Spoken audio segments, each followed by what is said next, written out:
Hello guys, welcome to my channel. Today we are going to see how to resolve if you are facing error message 0xC0070652 when you are attempting to install or uninstall a program on your Windows device. This is that under installation is already in progress.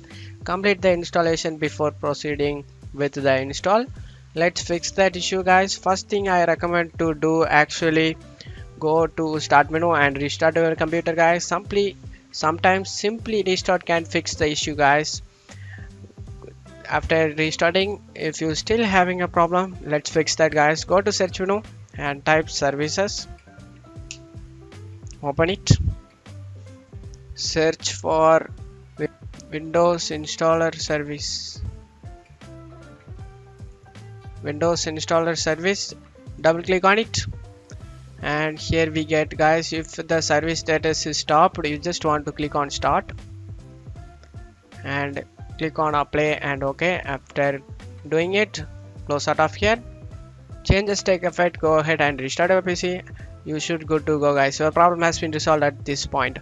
That's it for today's video guys. Give me a like and subscribe. Thank you.